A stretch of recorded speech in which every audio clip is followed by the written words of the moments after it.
옆에 있는 분들과 한번 인사나누겠습니다. 고맙습니다. 고맙습니다. 감사합니다.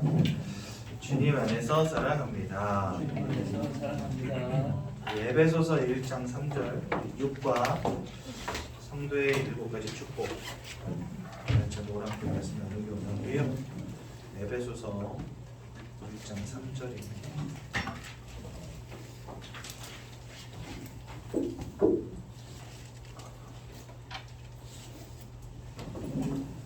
에베소서 1장 3절 말씀.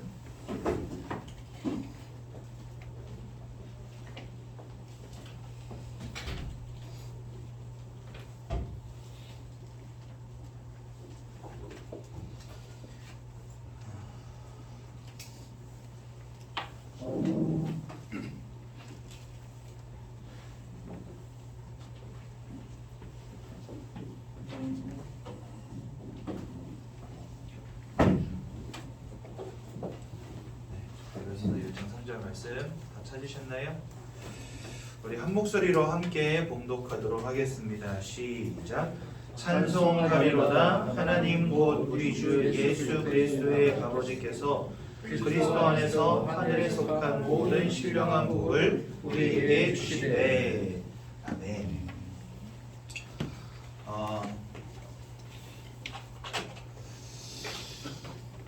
분명 눈에 보이지 않는 영적 존재 사단이 있다라고 성경은 우리에게 말씀하십니다. 이 사단은 한 가지 프레임을 가지고 전 세계를 장악했습니다. 어떤 프레임을 가지고 있냐? 프레임은 틀이란 뜻입니다. 틀. 그러니까 세상을 하나의 틀 속에 가다 놓은 거예요. 어떠한 틀을 만들어 놓고 가다 놨냐? 하나님이 존재하지 않는다 라고 하는 이 틀 속에 가다 놔버렸습니다. 그게 고린도후서 4장 4절에 나옵니다. 그리고 에베소서 2장 1절에서 3절에 잘 나와 있습니다. 뭐라 말씀하시냐면요, 세상의 신이 믿지 아니하는 자들의 마음을 혼미하게 하여서 하나님의 형상이신 예수 그리스도의 영광의 광채를 보지 못하게 만들었다. 그러니까 사단이 결국은 모든 사람들의 눈을 다 가려버린 겁니다. 여러분들의 영적인 눈을 다 가려버린 겁니다.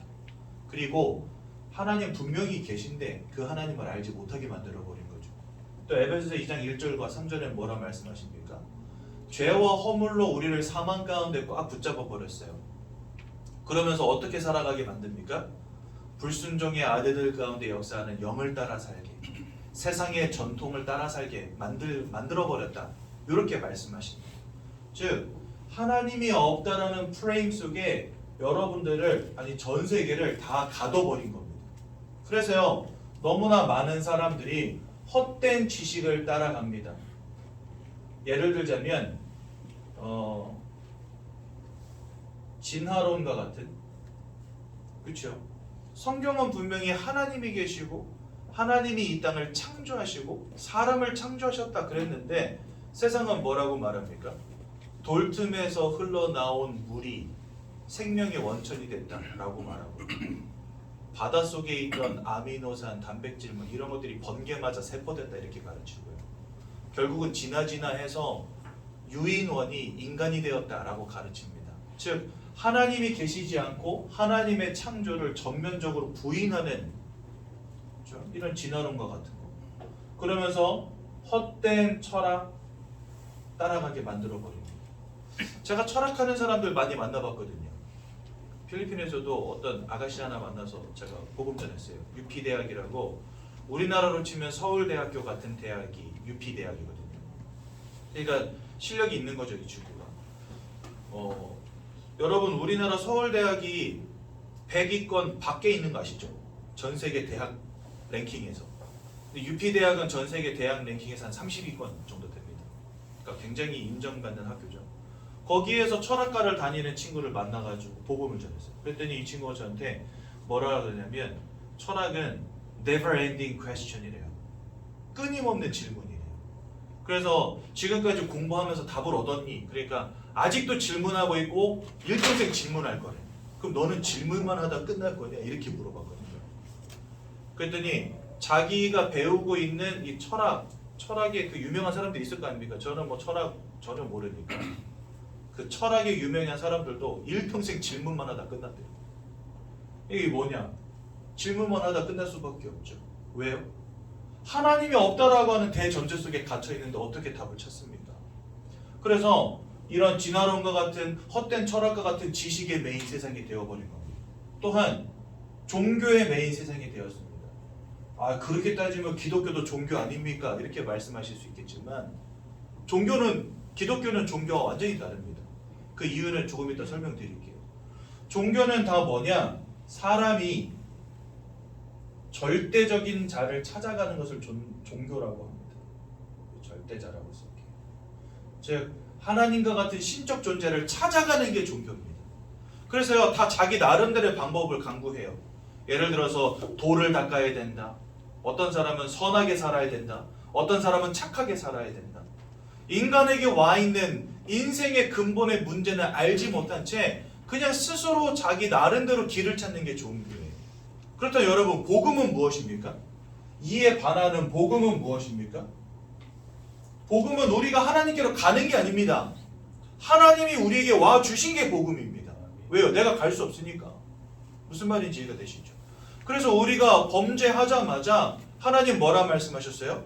내가 너희를 위한 구원자를 보내줄게. 여자의 후손을 보내줄게. 메시아를 보내줄게. 그리스도를 보내줄게. 왜? 너네가 나한테 올 수 없으니까. 그렇죠? 근데 종교는 뭐죠? 내가 착하게 살면 갈 수 있다는 거예요. 내가 열심히 살면 갈 수 있다는 거예요. 내가 도덕적으로 살면 갈 수 있다는 거예요. 내가 선행을 베풀면 갈 수 있다는 거예요. 내가 뭔가 득도하면은 부처가 될 수 있다는 거예요. 무슨 말인지 이해가 되시죠? 이러한 잘못된 종교적인 사상 속에 꽉 묶어버린 겁니다. 그렇죠? 그래서 왜 하나님만 길이냐, 왜 그리스도만 길이냐 이렇게 말합니다. 종교는 또 뭐라 말하는지 아십니까? 여러분, 제가 얼마 예전에 한번 수험산 갔다가 큰일 날 뻔한 적이 있었는데, 우리 그 신학원 아이들 데리고 수험산을 간 겁니다. 저쪽 수험동에 보면은 수험산 있잖아요. 별로 높은 산은 아니죠. 근데 이제 12인승 승합차를 준비했는데 애들이 12명이 넘어버린 거예요. 그래서 급하게 15인승 차로 갈아탄 거예요. 근데 갈아탈 때 저는 운전할 때 슬리퍼를 신거든요. 그래가지고 산 타려면 운동화를 가져가야 되는데 차를 급하게 갈아타면서 운동화를 안 가져온 거예요. 그래가지고 이제 슬리퍼를 신고 도착해서 보니까 신발이 슬리퍼밖에 없네. 그래도 어쩝니까? 일단 산을 왔으니까 산은 타야 되잖아요. 그래가지고 코스를 보니까 코스가 두 개가 있는데 하나는 원만해가지고 오래 걸리는 길이고 하나는 좀 급박해가지고 빨리 가는 길인데, 산을 오래 타긴 싫어가지고 야 얘들아 우리 짧은 길로 가자. 그래서 남자애들 한 4-5명 데리고 이제 짧은 길로 간 겁니다. 그때 가는데 막 산에서 막 돌 굴러 떨어지고 현수막 붙어있어요. 낙석지대 조심하십시오 이러면서. 그래가지고 돌은 막 굴러 떨어지지, 신발은 슬리퍼라서 그리고 그날 아침에 또 이슬비가 부슬부슬 내려가지고 땅이 젖어 있었거든요. 올라가는데 이게 경사가 급박하니까 슬리퍼 신고 여러분들 산 타면 어떻게 됩니까? 저 4발로 기어 올라가는 거예요. 선도 꼭대기까지.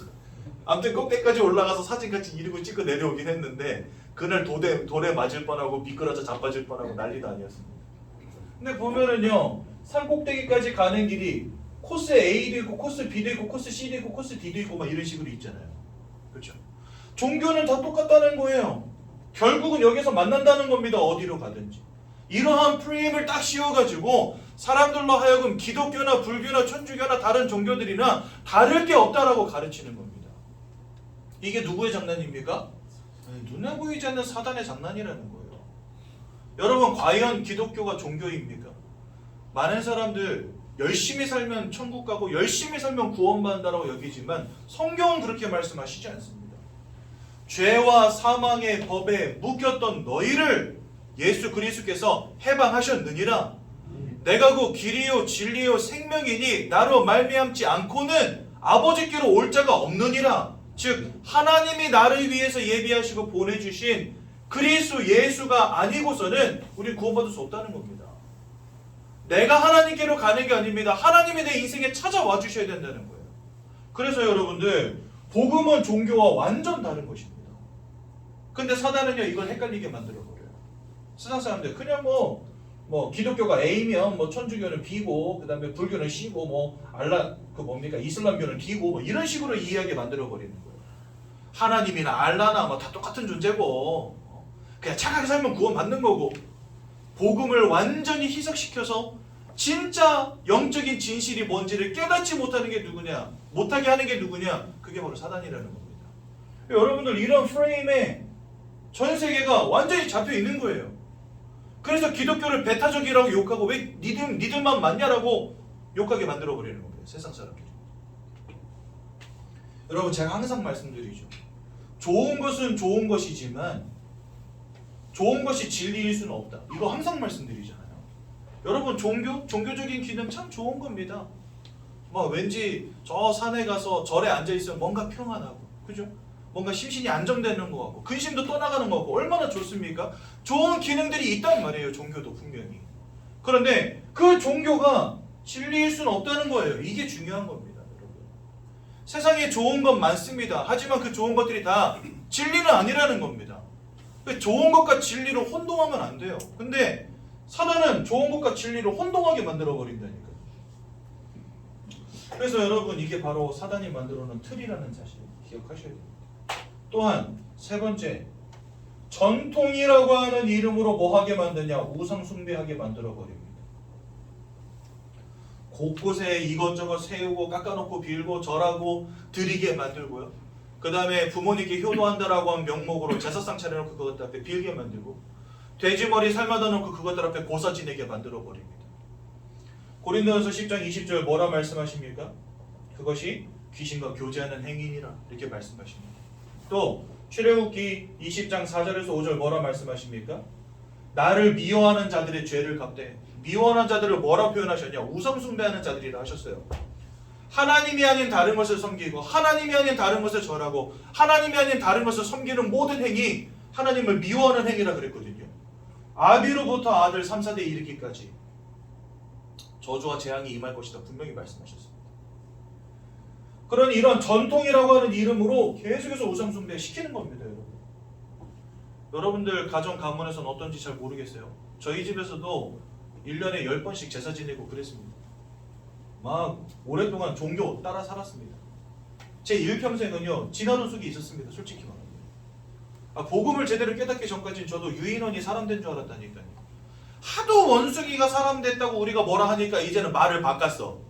원숭이도 있고 사람도 있잖아요. 원숭이와 사람의 중간 존재는 없는데, 그러니까 원숭이가 아니다, 지금은 존재하지 않는 유인원이라는 게 있었는데 걔네들이 사람 된 거다. 원숭이가 사람 된 게 아니고 말 바꾸기의 선수들입니다. 과학자들이요. 여러분 이렇게 잘못된 지식과 종교와 전통 속에 하나님은 없다라고 하는 프레임 속에 여러분들을 가둬버린 겁니다. 누가요? 사단이라고 하는 녀석이. 그래서 여러분들 성경이 말씀하시는 하나님이 누구신지, 성경이 말씀하시는 복음이 무엇인지 그것을 아는 게 정말 중요한 거예요.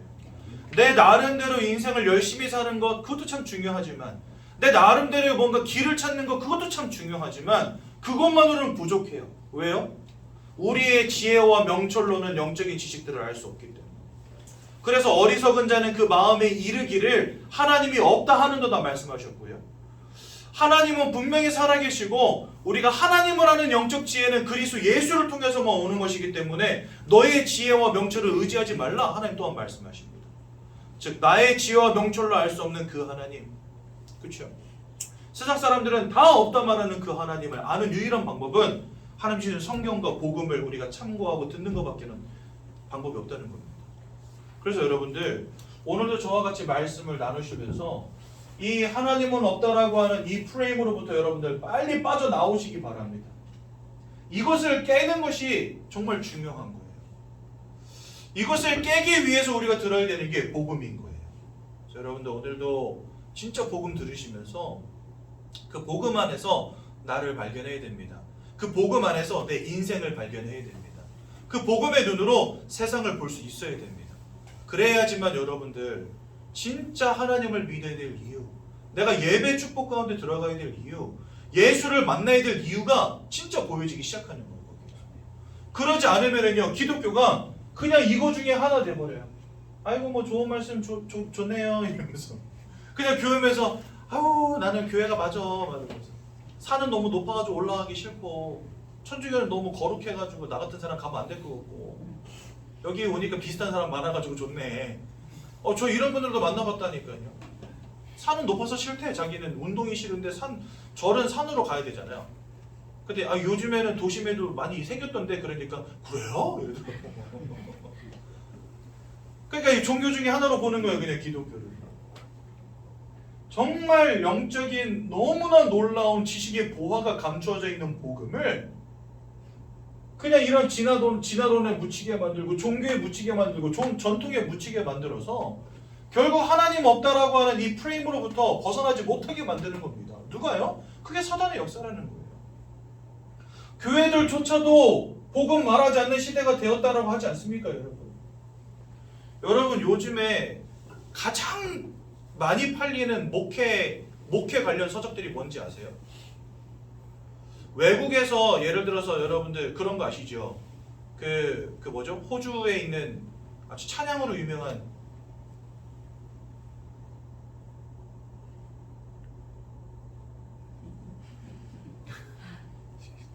One Way Jesus 이런 찬양하는 교회 있잖아요.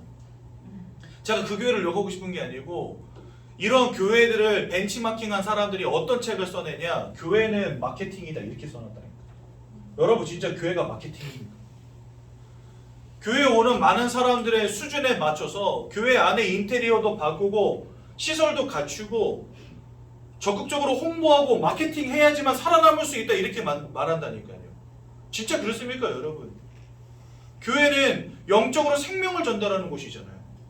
그런데 내용을 가꾸는 게 아니라 껍데기를 가꾸자는 거예요. 마케팅이 무슨 말이냐면 한마디로 우리가 세상에 볼 때 진짜 와 할 정도의 교회를 만들자는 겁니다. 지금 오는 신세대들은 이런 구차한 이야기를 싫어한다는 거예요. 예수가 십자가에 돌아가셨습니다. 이런 얘기 싫어한다는 거예요. 사람들에게 교양 있는 말씀, 귀에 듣기 좋은 말씀, 뭔가 지식적으로 뛰어난 말씀을 줘야 된다는 거예요. 그러면서 건물을 현대적으로 굉장히 아름답게 멋있게 마케팅 해야지만 살아남을 수 있다. 저도 신학을 한 사람이니까 이런 책들 많이 읽어봤거든요. 요즘 대세 트렌드가 이겁니다. 마케팅 교회. 그래서 여러분들 심지어 외국에는 어떤 직업이 있는지 아세요? 교회 컨설턴트가 있어요. 어떻게 교회 건물을 디자인하며 어떻게 사람들의 이목을 끌 수 있는 교회를 만들까? 이거 컨설턴트 해주는 사람이 있다니까요. 말이 됩니까 여러분? 이게 바로 사단의 역사라는 사실. 그래서 여러분 우리는 더욱더 성경으로 돌아가야 됩니다. 더욱더 하나님이 왜 우리에게 말씀 주셨는가 여기를 발견해야 되는 겁니다. 그리고 진짜 성경이 말씀하시는 하나님이 누구시고 복음이 누구고 복음이 무엇이고 예수님이 누구신지 알아야 된다는 겁니다. 나도 모르게 이 프레임 속에 갇혀 있다니까요 우리가. 그래서 여러분 여기서 빨리 빠져나오시고 복음으로 여러분들 인생의 결론을 내리는 귀한 날 되시기 바랍니다. 아멘.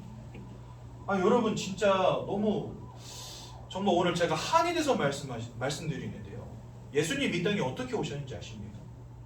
무려 아담 시대에 원죄 짓자마자 예수를 하나님이 보내시겠다라고 약속하셨고요. 수천 년이 흐르는 동안에 수많은 왕, 선지자, 제사장들을 세워서 메시아 오실 것을 계속 예언하게 하십니다. 수천 년 동안이나. 그러다가 결국 2000년 전에 예수님 오셨잖아요. 2000년 전에 예수님 오셨는데 예수님이 그냥 뭡니까? 남자와 여자가 만난 그런 부부 사이에서 그냥 태어난 아기도 아니었어요. 처녀에게 성령으로 잉태돼서 이런 어려운 방법으로 오셨다니까요. 그냥 뭐 이렇게 순수하게 남자 여자가 만나가지고 그 속에서 아가 태어나는 방법으로 오신 게 아니라 성령으로 처녀의 몸에 잉태돼서 오셨단 말이죠. 그리고 그냥 오셔서 여기서 살다가 잘 먹고 잘 살다가 가신 것도 아니에요. 오신 다음에 30세에 공생애를 시작하시고 3년 동안 공생애를 하시는데 돌아가실 때는요. 모든 고난, 모든 고통 다 당하시고 십자가 위에서 못 박혀 돌아가십니다. 하나님의 아들인데. 그리고요. 돌아가신 지 3일 만에 뭐 했다고 성경 말씀하시냐? 부활하셨다 이렇게 말씀하십니다. 그리고 사람들이 보는데 앞에서 승천하서 이 땅에서 사라지십니다. 그렇죠? 예수님 뭐 한다고 이렇게 어려운 방법으로 오셔서 결국 그렇게 어렵게 와서 십자가에서 허무하게 돌아가시고 사람들은 다 거짓말이다 뻥이다 말하는 부활했다 하면서 왜 승천까지 하셨냐 이거죠. 예수님이 굳이 이렇게 어려운 방법으로 오시고 죽고 살아나고 다시 하늘로 올라가실 이유가 뭐가 있냔 말이에요. 그저 여러분들 공부 좀 잘하게 해주려고 사업 좀 잘 되게 해주려고 예수님 이렇게 오셨겠습니까? 아니란 말이죠. 우리 인생의 근본의 문제는 이러한 모양으로 오시지 않으면 해결이 되어지지 않는 겁니다. 예수님 이 땅에 오실 때 죄 없는 몸으로 오셔야 합니다. 왜요? 죄 있는 여러분들과 나를 위해 돌아가셔야 되니까. 우리를 위한 대속의 제물로 오셔야 되기 때문에 죄 없는 몸이어야 합니다. 여러분 이스라엘 백성들이 6월절에 대속제일이나 아니면은 항상 제사장들 앞에 나아가서 양을 잡을 때마다 어떤 양을 골랐는지 아십니까? 흠과 티가 없는 양을 잡았다 이리 되어 있어요. 왜 흠과 티가 없는 양이었는지 아십니까? 그런 양이 아니면 안 돼요. 왜냐하면 그들이 잡는 그 양은 예수를 예표하는 거기 때문에. 예수는 흠과 티가 없이 이 땅에 오시는 유일한 인간이어야 되는 겁니다. 왜? 죄 있는 여러분들과 나를 위해 돌아가실 순전한 어린 양이어야 되니까. 그래서 아담의 계보를 따르지 않는 성령으로 나신 유일한 인간이 예수님이신 거예요. 죄 없는 몸으로 오신 자. 그리고 예수님은 죽기 위해 오신 겁니다. 여러분들과 나를 위해 죽으셔야 우리가 살아날 수 있으니까. 여러분들의 죄악과 나의 죄악을 대신 지시고 십자가에 돌아가셔야 우리의 죄악이 용서받으니까. 그래서 예수님 십자가에 돌아가신 겁니다. 그리고요, 돌아가신 다음에 반드시 부활하셔야 돼요. 왜요? 사망에 묶여 있어서는 안 되니까. 여러분 사망의 권세 누구의 권세입니까? 사단의 권세입니다. 그런데 그 사단의 권세, 사망의 권세를 이기셨다는 증거로 부활하셔야 되는 거예요. 그러니 여러분 성령 잉태와 십자가의 죽으심과 부활 이 세 가지 사건은요 일어나지 않았다. 그러면 그건 예수가 아닌 겁니다. 그리스도가 아닌 겁니다. 메시아가 아닌 겁니다. 우리 인생에 하나님을 떠나고 죄악 가운데 빠지고 사단에게 붙잡힌 이 세 가지 문제를 완전히 해결하시기 위해서 예수님 이렇게 태어나셔야 되는 거예요. 이렇게 죽으셔야 되고 부활하셔야 되는 거예요. 그렇죠? 또한 승천하셔야 됩니다. 왜요? 모든 사람에게 성령으로 함께 하시기 위해서 예수님 승천하셨습니다. 그러니 여러분 이와 같이 이 놀라운 복음의 메시지들, 이 영적인 사실, 이 영적인 진실을 우리가 알지 못한다면 이런 프레임에 갇혀가지고요 평생을 방황하는 겁니다. 우리 새가족분들에게는 조금 어려운 메시지일 수는 있겠지만 이렇게 제가 신학을 하고 복음을 깨닫고 그 다음에 많은 분들을 만나서 그분들의 인생을 들어보고 그분들에게 복음을 전하고 하면서요 진짜 다들 여기에 있구나, 이 속에 있구나. 오랫동안 교회 다니시는 분들도 진짜 이 복음 모르는구나 이거 깨닫게 하시더라고요. 그래서 저는 이 새가족분들이 너무 행복해. 지금 벌써 5년째 하고 있거든요. 1년 52주니까 여러분들 이 똑같은 이야기만 지금 200주 하고 있는 겁니다. 근데 이번 여행도 50번 해야 돼 또. 그죠? 근데 저는 이 시간이 너무 행복해요. 여러분들에게 세상에 가르쳐주지 않는 영적인 지식을 알려주는 자리죠. 얼마나 복되고 가치 있는 자리입니까? 그래서 저는요 목사 되길 참 잘했다 이런 생각하는 사람입니다. 솔직히. 우리 담임 목사님 얼마 전에 강단에서 직업 중에 최고 직업이 목사인 것 같다라고 그러셨는데 직업이라고 말하기 뭐하지 우리는 사명으로 하는 거기 때문에. 근데 저도 그렇게 생각합니다. 네. 많은 분들의 인생에 답을 드릴 수 있다는 거 얼마나 멋진 일입니까? 그렇죠? 성경이 말씀하시는 복음을 바로 아는 것 정말 중요합니다. 하나님께서 사람을 창조하셨습니다. 창세기 1장 27절, 28절 말씀하십니다. 하나님의 형상을 따라 창조하셨다 말씀하세요. 즉 하나님을 닮을 존재, 하나님의 것을 우리 마치 거울에 나를 비춰본 것처럼 또 아버지와 나의 인생을 볼 때 아버지의 성품, 아버지의 인격 이런 것들 내가 많이 닮은 것처럼 아버지랑 나랑 생김새도 닮고 아버지의 체질, 성품 이런 것도 내가 닮잖아요. 그런 하나님을 닮은 존재로 우리를 만드셨다는 겁니다. 그래서 영이신 하나님을 닮은 존재이기 때문에 이 땅 가운데 창조되어진 그 어떤 피조물들 가운데서도 유일하게 영적 존재로 창조된 게 바로 사람입니다. 여러분들은 몸과 마음, 생각만 가진 존재가 아니라 영혼을 가진 영적 존재라는 거예요. 그래서 여러분들은 다른 어떤 피조물들도 하지 않는 영적 행위를 하는 유일한 존재들입니다. 어디 가서 예배하고 기도하고 찬양하고 막 이런 행위들을 하시잖아요. 어떤 사람이든 그런 행위를 하고 살아갑니다. 그렇죠? 그런데 이 땅에 그 어떤 동물도 영적 행위를 하는 동물 없습니다. 왜요? 영적 존재가 아니기 때문에. 그래서 사람은 뭔가 특별한 존재로 지음받은 거예요. 하나님의 형상을 따라 창조되었다는 말이 바로 그것입니다. 그러면서 우리는 이 땅을 창조하신 창조주 하나님을 닮았기 때문에 창조의 행위를 하는 유일한 존재이기도 합니다. 어떤 초딩은 제비는 제비집을 짓고 막 이런 얘기 하더라고요. 비버는 댐을 짓고. 여러분 세상의 모든 비버 다 모아놓으십시오. 다 댐 똑같이 짓고 살지. 세상의 모든 제비 다 똑같이 집 짓고 사는 겁니다. 그게 여러분 창조입니까? 그냥 걔네들은 그렇게 살아가도록 만들어진 존재들인 거예요. 근데 사람은요 뭔가를 만들어냅니다. 이제 화성에다가 식민지를 만든답니다. 지구가 포화 상태 되면 여러분들 화성 가서 살 날이 온다니까요. 인간은 그런 존재들이라는 거예요. 왜요? 하나님을 닮은 특별한 존재이기 때문에. 그저 유일하니 지나지나 하다 보니까 사람이 우연히 사람이 생겨난 게 아니라는 거예요. 원래부터가 다른 존재라는 겁니다. 여러분들 사람 평균 IQ가 몇인지 아십니까? 110 정도 됩니다. 여러분들은 어느 정도 걸쳐 계십니까? 제가 그 IQ가 109거든요. 제가 고등학교 때 그 별명이 109였어요. 어이 109. IQ가 109라서. 평균에서 1 모자라죠. 근데 어떤 분이 그런 이야기 하셨대요. 학교에서 이렇게 교사로 일하는 분이 어떤 교회에 다니시는데 그 교회 목사님하고 식사를 하는데 거기에서 그 목사님한테 그렇게 말했대. 목사님 그거 아세요? 학교에서 하는 IQ 테스트 그거 15 내지 20 정도 더 나오는 거 아세요?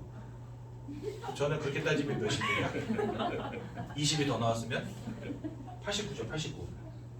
20. 실제인지 모르겠지만 그렇게 말했대요. 진짜 교사가 고등학교에 일하시는 교사가 말했대요. 실제로 이렇게 어떤 목사님 말해줬어요. 그렇게 따지면 저는 89잖아요. 여러분 돌고래 IQ가 몇 대인지 아십니까? 70 내지 80대입니다. 저는 돌고래 IQ입니다. 그런데 돌고래와 저는요 절대로 같을 수가 없죠. 지능지수만으로는 따질 수 없는, 지능지수만으로는 절대적으로 판단할 수 없는 존재가 바로 사람이라는 거예요. 여러분 이런 돌고래들 지능 굉장히 좋잖아요. 침팬지 지능 굉장히 좋잖아요. 하지만 얘네들 사람처럼 살 수 없습니다. 왜? 원래부터가 다른 존재이기 때문에. 여러분 침팬지 어릴 때부터 데려와서 사람 교육 시켜보시면 사람 되겠습니까? 안 됩니다. 원래부터 다른 존재예요. 그게 불가능하다니까요. 그러니까 사람을 하나님이 이렇게 특별한 존재로 만드신 겁니다. 처음부터. 침팬지에게 덧셈 뺄셈은 가르칠 수 있어요. 반복학습을 통해서 1, 그 다음에 더하기 표시 보여주고 2 보여주고 그 다음에 3 보여주고 그 다음에 딱 깔아놓은 다음에 1 더하기 2 보여주는데 3 표지판 가져오면은 간식 주고 이러면은요 1 더하기 2는 3 계산을 낸다니까요.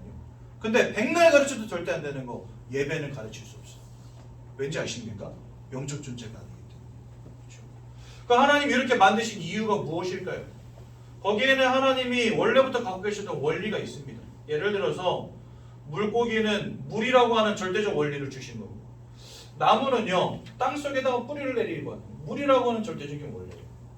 새는 저 공중을 잃어버려서는 살 수 없는 존재예요. 만드신 겁니다.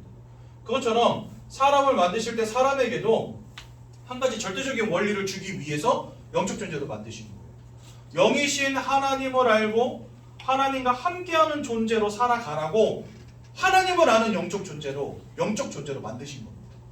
그래서 원래 인간은요 처음부터 하나님과 함께하며 하나님을 아는 존재로 만들어졌고 이 속에 있어야지만 살 수 있는 존재로 만드신 거예요. 마치 물고기가 물을 떠나 살 수 없는 것처럼 나무가 땅을 떠나 살 수 없는 것처럼 새가 공중을 떠나 살 수 없는 것처럼 사람은 하나님을 떠나서는 살 수 없는 존재로 만드신 겁니다. 그래서 창세기 2장 17절 뭐라 말씀하십니까? 선악과를 주시면서 하나님이 주신 말씀을 잃어버리고 선악과를 범하면 정령 죽으리라 이렇게 말씀하셨단 말이에요. 왜요? 선악과를 따먹는 그 행위가 결국은 하나님과 단절되어지는 죄악의 결과는 하나님과 단절되는 것이기 때문에 그러니까 하나님을 떠나는 게 결국은 뭡니까? 정령 죽으리라. 그게 사망인 거예요. 하나님을 잃어버리는 게 곧 사망인 거예요. 무슨 말인지 이해가 되시죠? 물을 잃어버린 물고기가 사망인 거죠. 여러분 물고기가 물 밖에 나와 있다 무슨 생각 드십니까? 떡밥 좀 줘야 되겠다, 지렁이 줘야 되겠다 이런 생각이 드십니까? 아니면 얼른 물에다 집어넣어줘야 되겠다 이런 생각이 드십니까? 당연히 물에다 집어넣어줘야죠. 하나님과 함께해야 행복한 존재인 사람이 하나님을 떠난 상태 속에 있는데 지금 여러분들에게 필요한 게 뭘까요? 돈이겠습니까? 성공이겠습니까? 물론 물고기에게 지렁이도 필요하고 떡밥도 필요합니다. 하지만 물을 잃어버린 물고기는요, 지렁이와 떡밥이 아무런 가치가 없다니까요. 하나님을 잃어버린 인생에게 돈도 필요하고 건강도 필요합니다. 하지만 하나님을 알지 못한다면 그 돈과 건강이 아무 소용이 없는 겁니다. 그래서 여러분, 우리는 이것을 하나님이 주신 근본 창조의 원리라고 말하는 겁니다. 그래서 여러분들 하나님을 만나셔야 되는 거예요. 앞으로 건강하게 오래 사십시오. 돈도 많이 버십시오. 하지만 하나님을 알지 못한다면 그거 의미 없다니까요. 물 밖에 나온 물고기에게 지렁이와 떡밥이 의미가 없듯이. 그래서 사람은 하나님과 함께 해야 되는 겁니다. 근데 성경 창세기 3장 1절에서 6절에 보니까 하나님이 따먹지 말란 선악과를 따먹는 원죄 사건이 나옵니다. 우린 이것을요, 인생의 근본적 문제라고 합니다. 왜요? 모든 인생에 하나님을 잃어버린 채 죄악 가운데 타락하고 사단 마귀에게 붙잡힌 일이었기 때문에. 사단 마귀가 아까도 말씀드렸죠, 계속해서 세상을 프레임으로 잡아서 하나님 알지 못하게 만든 존재가 있다고. 그 녀석이 아담과 하와를 속입니다. 그래서 뭐하게 만드냐? 하나님이 따먹지 말란 선악과를 따먹는 원죄를 짓게 만듭니다. 그 결과로 하나님을 떠나는 문제 가운데 빠지게 만들어버립니다. 마치 물고기가 물을 잃어버린 것 같은 문제 속에 빠지게 만든 거예요. 그래서 모든 사람이 태어날 때부터 죽는 그 순간까지 하나님이 계심도 알지 못하고 사단이 있음도 알지 못하고 이 땅에서 운명과 사주팔자 속에 그냥 살아가는 인생으로 타락해버리고 전락해버린 겁니다. 언제부터요? 이 창세기 3장 사건이에요. 그래서 그때부터 모든 사람들은요, 요한복음 8장 44절에 보니까 너희는 너희 아비 마귀에게서 났으니, 즉 운명과 사주팔자에 사로잡힌 인생이 되었다라고 말씀하십니다. 더 중요한 거 요한복음 10장 10절에 이 마귀는요, 요한복음 8장 44절에 살인자요 거짓말장이라고 말씀하시고, 요한복음 10장 10절에 모든 것을 빼앗고 죽이고 멸망시키는 것 외에는 존재 이유가 없는 녀석이다라고 말씀하신단 말이죠. 이런 녀석에게 우리가 완전히 사로잡힌 인생이 되어버린 겁니다. 하나님과 함께 해야 되는 인생에 하나님이 잃어버리고 이러한 사단 마귀에게 사로잡힌 바 된 것입니다. 이것을 우리는 영적 사망이라고 하는 거예요. 그러니 여러분, 이게 바로 이것을 따먹는 날은 너희가 정령 죽으리라 하신 그 말씀 그대로 우리가 진짜 영적 사망 가운데 던져진 겁니다. 에베소서 2장 1절에 죄와 허물로 죽었던 너희를 이렇게 말씀하시거든요. 그러니까 우리가 죽었었던 존재라는 거예요. 사망 가운데 있는 존재라는 거예요. 그러니 이 속에서 뭐하며 살아가냐? 우상 숭배하며 살아가도록 만들어버립니다. 누가요? 저 녀석이.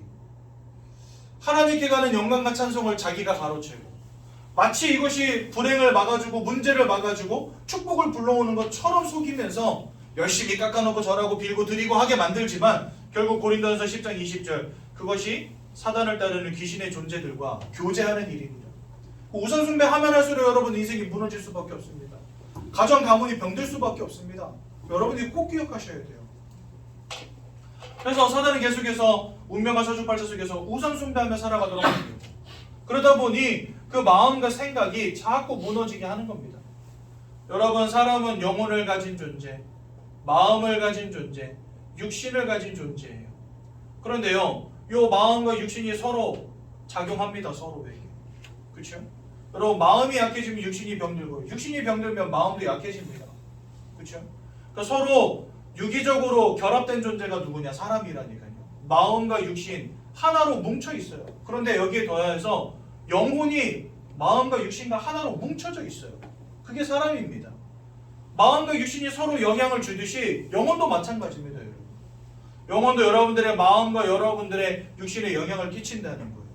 그런데 마음에도 뭔가 여러분들을 슬프게 하든지 행복하게 하는 그런 요인이 있고, 육신도 건강하게 하든 병들게 하는 요인이 있는 것처럼 여러분들의 영혼도 병들게 하든지 축복되게 하든지 하는 요인이 있다는 겁니다. 이 요인이 뭐냐? 하나님의 여러분들의 영적 배경 되어주시냐, 아니면 하나님을 대적한 사단이 여러분들의 영적 배경이 되었냐, 이것이 요인이 된다는 겁니다. 아무 이유 없이 여러분들의 마음이 병들고 육신과 삶이 무너지는 문제가 온다니까요. 왜요? 여러분들의 영적 배경에 하나님이 아닌 사단이 떡하니 자리 잡고 있다 보니. 내가 마음이 평안해야 육신의 건강도 오듯이 여러분들이 영혼이 잘 되어질 때 범사에 잘 되고 강건케 되는 겁니다. 요한 3서 1장 3절의 말씀처럼. 그러니 여러분 영혼이 잘 되어지는 축복 가운데 있어야 되는데 지금 이거 완전히 가려져가지고 아무도 알지 못하잖아요. 사람이 마음을 가진 존재, 육신을 가진 존재인 건 아는데 영혼을 가진 영적 존재라는 거 세상은 가르치지 않습니다. 그 모든 사람들은 지금 하나님을 떠나서 사단의 영적 배경 속에 살아가고 있는데 내가 영적 존재라는 것도 알지 못하고 하나님이 계시고 사단이 있다는 것도 알지 못하니까 내 마음이 무너지고 삶이 무너지는데 이게 왜 무너지는지를 모르는 거예요. 세상은 발전하고 좋아지는데 인생의 개인의 문제가 치유가 안 되는 겁니다. 왜요? 내가 영적 존재라는 사실을 알지 못하니까. 여러분 사단 마귀가 이렇게 여러분들의 영적인 배경이 되어버리니 그러면서 귀신 섬기고 우상 숭배하게 만들어 버리니 여러분 마음과 생각이 온전할 수 있겠습니까? 남에게 받았던 작은 상처가 막 어마어마하게 나를 집어삼켜서 결국은 그것 때문에 인생이 무너지고 실패하는 사람들. 이유도 없이 그냥 막 분노에 휩싸이고 이유도 없이 슬픔에 휩싸이고 우울증, 조울증에 공황장애 같은 문제 속에 막 빠져들어가는 사람들. 이유도 없이 뭐가 보이고 들리고 가위에 눌리고 이상한 영적인 문제 가운데 시달리는 사람들. 왜 나타납니까? 그 영적인 배경 속에 이 녀석이 있는 거예요. 그래서 마음과 생각이 무너진 인생 살아가다가 여러분들 영혼이 사단에게 사로잡힌 마음이 무너지고 그 다음은요 당연히 육신과 삶이 무너질 수밖에요. 그렇죠? 너무나 많은 사람들이 마음에 행복이 없고 평안함이 없으니까 다 뭐 하면 살아갑니다. 진짜 몸에다 약을 넣고 주사기로 막 마약을 집어넣고 진짜 술을 마시지 않으면 안 되는 인생. 약을 먹지 않으면 분노 이런 어떤 정신적인 문제를 누를 수도 없고 해결할 수도 없는 인생 돼버린 겁니다. 약을 먹지 않으면 잠을 자지 못하는 인생, 술을 마시지 않으면 하루를 끝내지 못하는 인생 되는 겁니다. 일확천금을 노리고자 막 도박에 중독되고 게임에 중독되고 인생이요 진짜 너무나 극단적으로 치닫는 것 같아요. 이런 삶이 돼버린 겁니다. 너무나 많은 사람들이 실패 속에 사건 속에 질병 속에 문제 속에 고통 속에 살아가게 된 겁니다. 그래서 여러분 이러한 영적인 배경을 알지 못한다는 거예요. 하나님이 여러분들을 어떤 존재로 만드셨는지 그리고 이 땅에 눈에 보이지 않지만 분명히 존재하는 사단이 있다는 사실을 알지 못하고 하나님을 잃어버린 결과로 내 인생이 무너질 수밖에 없다라고 하는 이 영적인 원리를 알지 못하면 내가 왜 예수 만나야 되는지 모르는 거예요. 그냥 종교 중 하나 되는 거예요. 여러분들. 그래서는 안 된다는 거죠. 히브리서 9장 27절 뭐라 말씀하십니까? 사람이 한 번 죽는 것은 정하신 것이고 그 이후에는 심판이 있다 말씀하십니다. 또 여러분 출애굽기 20장 4절에서 5절에 보니까 여러분들의 후대들도 여기서 자유로울 수 없다는 겁니다. 또 로마서 3장 10절과 23절 보니까 의인은 하나도 없고 모든 사람이 죄를 범하였다. 즉 모든 사람이 이 문제 가운데서 자유롭지 못하다는 겁니다. 여러분들의 후대들조차도. 이게 여러분들 내가 공부 열심히 한다고 돈 많이 번다고 착하게 산다고 해결되어지겠습니까? 여러분들이 공부를 열심히 한들 운명과 사주팔자에서 자유로울 수 있겠습니까? 여러분들이 막 박사학위 10개 딴들 사단이 무서워 도망가겠습니까? 성경은요 이렇게 말씀하십니다. 먼저 강한 자를 결박하지 않고서는 그 세간에 있는 그 집에 있는 물품들을 빼앗아 올 수 없다 이렇게 말씀하십니다. 즉 사단의 권세를 먼저 꺾지 않고서는 여러분들을 구해낼 방법이 없는 거예요. 내가 공부 열심히 한다고 사단의 권세가 꺾이는 게 아닙니다. 여러분 내가 착하게 산다고 운명과 사주팔자 문제 해결되는 게 아닙니다. 이 땅에는 방법이 없다는 거예요.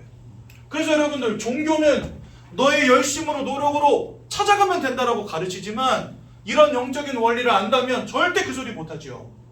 하나님이 오셔서 사단의 권세를 깨뜨려 버리시고 죄악의 문제를 해결하시고 하나님 만나는 길을 열어주시지 않는 이상은 여기서 빠져나올 방법이 없는 거예요.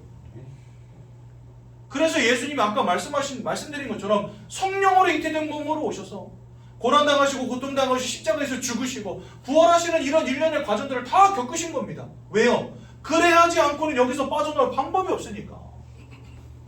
그래서 여러분 사람의 방법으로 할 수 없기 때문에 하나님이 우리에게 길을 열어주신 거예요. 그 길이 바로 누굽니까?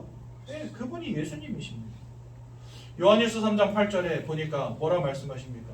죄를 짓는 자마다 마귀에게 속하여 있다. 우리는 마귀에게 속한 자가 분명합니다. 성경이 그렇게 증거하시거든요. 하지만 하나님의 아들 나타나신 이유가 이 마귀가 하는 모든 일을 멸하기 위함이니라. 즉 예수님은 참 왕으로 이 땅에 오셔서 사단의 권세를 꺾으신 유일한 메시아 그리스도가 되시는 겁니다. 로마서 8장 1절에서 2절에 보니까 예수 안에 있는 자는 이제 더 이상 죄인이 아니라고 말씀하십니다. 왜냐하면 예수 안에 있는 생명의 성령의 법이 죄와 사망의 법에 있던 너희를 완전히 해방하였기 때문이니라. 모든 사람은 원죄 가운데 태어나고 살아가다가 죽지만 예수 안으로 들어오는 순간 여러분들은 원죄와 상관이 없는, 죄악과 상관이 없는 하나님이 그리스도의 의로 너희를 덧입히겠다 말씀하셨거든요. 예수님은 우리의 모든 죄악의 문제를 해결하신 참 제사장이 됩니다. 제사장이 되십니다. 또 요한복음 14장 6절에 보니까 뭐라 말씀하십니까? 내가 곧 길이요 진리요 생명이니 나로 말미암지 않고는 아버지께로 올 자가 없느니라. 왜 아버지께로 올 자가 없느니라라고 말씀하셨을까요? 모든 사람 하나님 떠난 가운데 있거든요. 하나님과 상관없는 가운데 있거든요. 로마 3장 23절 뭐라 말씀하십니까? 모든 사람이 죄를 범하였음에 하나님의 영광에 이르지 못하게 되었다. 하나님께 이르지 못한 인생이 된 거예요. 모든 사람들이 다. 그런데 그런 가운데 있는 우리가 하나님께로 나아갈 유일한 길은 길 되시고 진리 되시고 생명 되신 예수밖에 없다는 겁니다. 그래서 예수님은 하나님께로 나아갈 참 선지자, 유일한 참 선지자가 되시는 겁니다. 이 예수님이 2000년 전에 여자의 몸을 통하여서 성령으로 잉태해서 태어나시고 우리 위해서 모든 고난, 모든 고통 다 당하시고 십자가 위에서 물과 피를 쏟으시고 우리를 위해서 생명을 내어주심으로 우리를 위한 구원을 완성하셨죠. 그리고 돌아가신 3일 만에 부활하심으로 사망과 사단의 권세를 꺾으신 증거를 우리에게 확실하게 보이신 것입니다. 이 예수를 우리 누구라고 부릅니까? 바로 그리스도라고 부르는 겁니다. 여러분. 이 예수 그리스도가 아니고서는 이 인생의 근본의 문제, 이 불신자 6가지 상태 속에서 빠져나올 방법이 이 땅에는 없다는 거예요. 이 놀라운 복음의 메시지를 사단은 이런 프레임으로 가리는 겁니다. 야, 무슨 창조야, 유인원이 사람 됐다니까.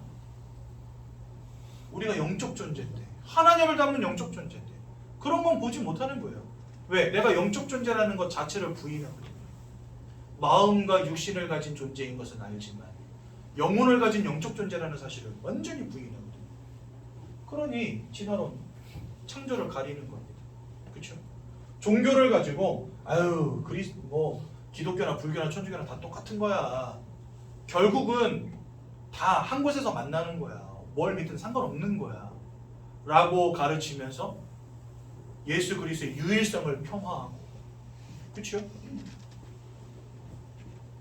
우상숭배하게 만들어서 결국은 사단 마귀에게 사로잡히게 만들어버리고, 이 프레임 속에 모든 사람들 다 갇혀 있다니까요.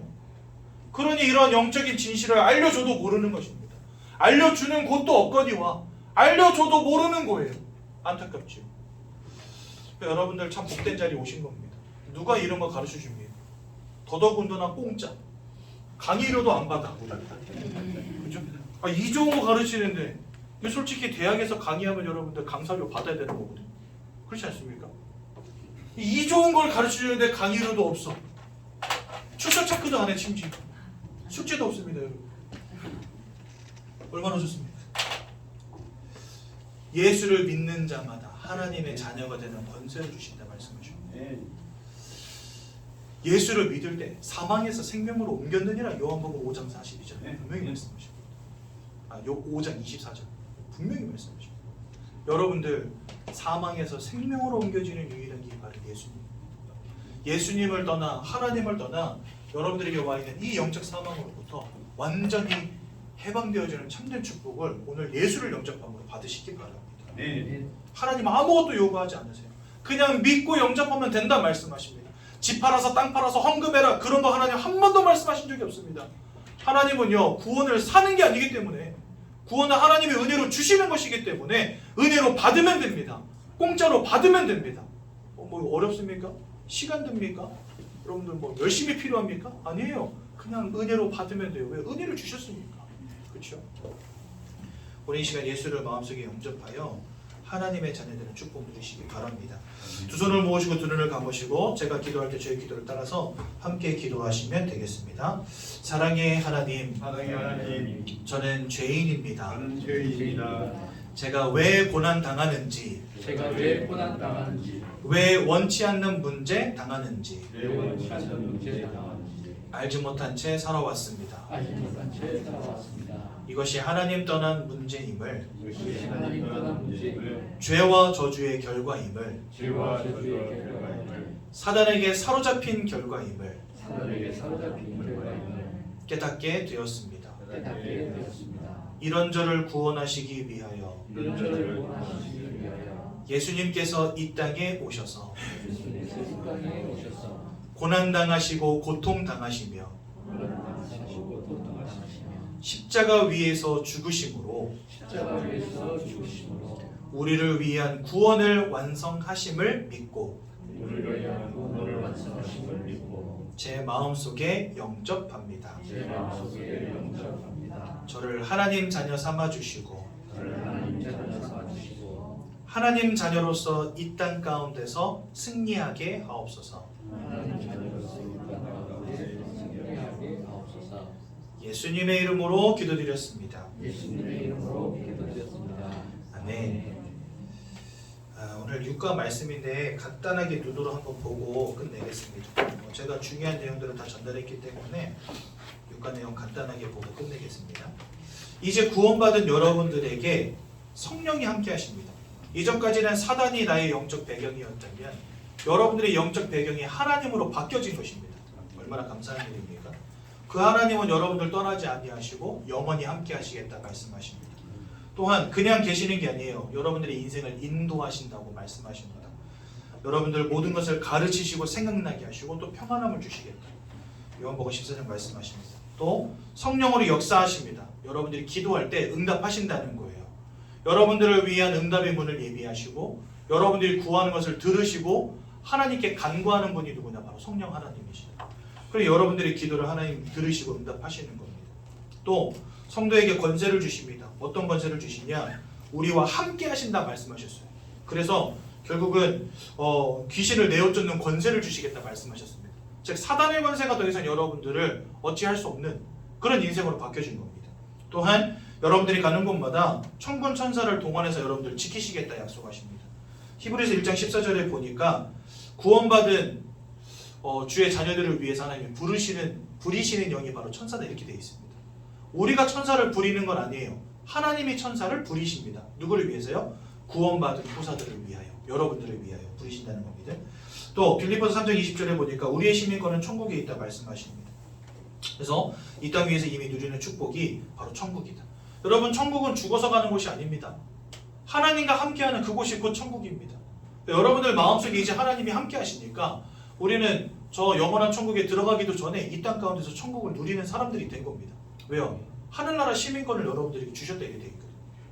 여러분은 대한민국 시민권자다. 그러면 여러분들이 어딜 가나 대한민국 정부가 여러분들의 신상을 보호합니다. 또 여러분들을 옆에서 돕습니다. 왜요? 여러분들 대한민국 국민이기 때문에. 그것처럼 하늘나라 시민권이기 때문에 이 땅 가운데 살아도 이미 하늘 보좌의 축복이 여러분들과 함께 하는 겁니다. 가는 곳마다 하나님이 관심을 두고 지켜보시고 천군천사로 지키시고 기도할 때마다 응답하시고 여러분들의 인생을 보호하시는 겁니다. 이게 바로 하늘나라 시민권자의 축복이죠. 그러면서 우리에게 세계복음화의 축복, 여러분들을 통해서 천하보다 귀한 영혼들을 살리는 축복 주시겠다 말씀하십니다. 이게 바로 예수를 영접하여 구원받은 성도에게 주시는 7가지 축복입니다. 여러분들 지금까지 이 속에 있었지만 이제는 하나님이 이와 같은 축복으로 여러분들과 함께 하십니다. 얼마나 감사합니까? 그것도 다 공짜. 예수만 믿었는데 패키지로 주시는 축복. 어마어마하지요. 여러분들 진짜 나는 구원받은 하나님의 자녀로 일평생 감사하며 살아가시기 바랍니다. 제가 한번 기도하고 오늘 말씀 마치겠습니다. 하나님 은혜 감사합니다. 우리 모든 사가족 성도님들이 이 구원의 비밀이 복음의 내용이 깊이 있게 이해되게 하셔서 일평생 복음 사랑하며 그리스도로 충만하며 하나님의 인도하심과 보호하심 속에 참된 인생의 축복을 누리는 귀한 하나님의 자녀 될 수 있도록 인도하여 주옵소서. 예수님의 이름으로 기도드렸습니다. 아멘. 찬송가 85장 1절만 하나님께 올려드리도록